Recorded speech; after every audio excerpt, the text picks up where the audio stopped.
நேற்று உயர்நீதிமன்றம் ஒரு தீர்ப்பை அளித்திருக்கின்றது. அதாவது இந்த நாட்டினுடைய உள்ளூராட்சி தேர்தலை நடத்தி இருக்க வேண்டும், அதை நடத்தாமல் இருந்தது தப்பு என்ற தீர்ப்பை உயர்நீதிமன்றம் 5 நீதியரசர்கள் ஒன்றாக சேர்ந்து நேற்று சொல்லியிருக்கின்றார்கள்.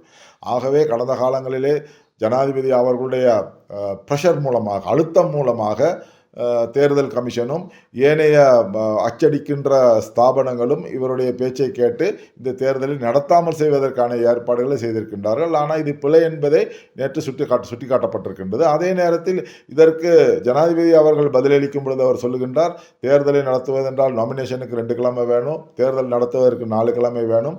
ஆகவே இந்த காலகட்டங்களில் ஐஎம்எஃப் வருகின்றது, அந்த ஐஎம்எஃப் வருகின்ற இந்த நெகோசியேஷன் எங்களுக்கு இருக்கின்றதுனால இதெல்லாம் செய்ய முடியாத ஒரு சூழ்நிலையினால நான் இதை தள்ளி போட்டேன்னு சொல்றாரு. ஆனால் ஜனாதிபதி ஒன்றை தெரிவித்துக் கொள்ள வேண்டும், நாமினேஷன், அதாவது தேர்தல் டிக்ளேர் பண்ணி நாமினேஷன் கால் பண்ணி நாமினேஷனுக்கு பிறகுதான் இந்த தேர்தல் நிறுத்தப்பட்டிருக்கின்றதே தவிர அதற்கு முதல் அல்ல. ஆகவே தேர்தல் நடத்துவதற்கு 4 கிழமைகள் இருந்திருந்தால் போதும். ஆனால் அவர் திட்டமிட்டு அந்த தேர்தலை நடத்த முடியாமல் செய்ததற்கு அவர்தான் முழு பொறுப்பை ஏற்றுக்கொள்ள வேண்டும். அதே நேரத்தில் இப்பொழுது அந்த வார்த்தைகளை சொல்லுவது இந்த தேர்தலில் தான் ஒரு நிரபராதி என்பதை காட்டுவதற்காக சொல்லுகின்ற ஒரு விஷயமாகும். ஆகவே இப்பொழுது மக்கள் தயாராக இருக்கின்றார்கள். இந்த தேர்தலிலே யாருக்கு வாக்களிக்க வேண்டும், யாரை புறக்கணிக்க வேண்டும் என்ற நிலைப்பாட்டிலே மக்கள் இருக்கின்றார்கள். ஆகவே இந்த ஜனாதிபதியினுடைய இந்த மாதிரி செயல்கள் மக்கள் மத்தியிலே எடுபடாது என்பதுதான் என்னுடைய கருத்து. இன்னொரு விஷயமும் சொல்லியிருக்கின்றார், இந்த தேர்தல், அதாவது குறிப்பிட்ட காலத்திலே உள்ளூராட்சி தேர்தல் நடைபெற்றிருந்தால் மக்கள் சாப்பாட்டுக்காக கஷ்டப்பட்டு என்று சொல்லுகின்றார்கள்.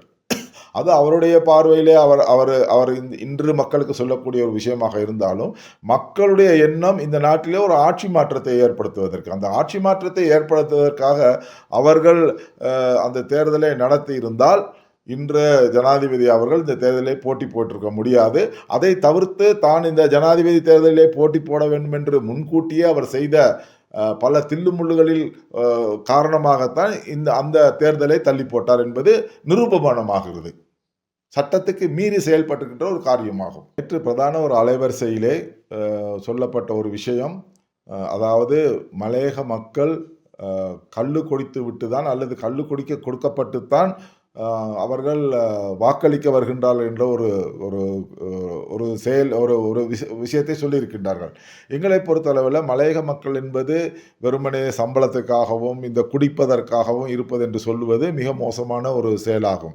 நாங்கள் இந்த சமூகத்திலே வாழ்கின்ற 2ஆம் தர பிரஜை அல்ல, நாங்களும் முதல் தர பிரஜை என்ற அடிப்படையிலே எங்கள் மக்கள் இன்றைக்கு 180% படித்தவர்கள், கௌரவமாக வாழ்கின்ற ஒரு சூழ்நிலையிலே இருக்கின்றார்கள்.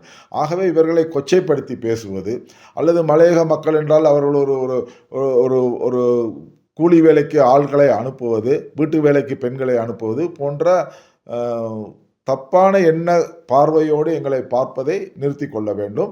நாங்களும் இந்த சமூகத்தில் அந்தஸ்து உள்ளவர்கள் என்பதை தெரிந்து கொள்ள வேண்டும். ஆகவே எங்களுக்கு எல்லாரும் குடிக்கிறாங்க, எங்கள் ஆளுக மட்டும்தான் குடிக்கிறாங்களா? ஆகவே இதை இவ்வாறான ஒரு தேர்தலுக்காக செய்கின்ற ஒரு காரியம் என்று சொல்வது முற்றிலும் ஏற்றுக்கொள்ளப்பட முடியாது. அவர்களுக்கு என்னுடைய வருத்தத்தை தெரிவித்துக் கொள்கின்றேன்.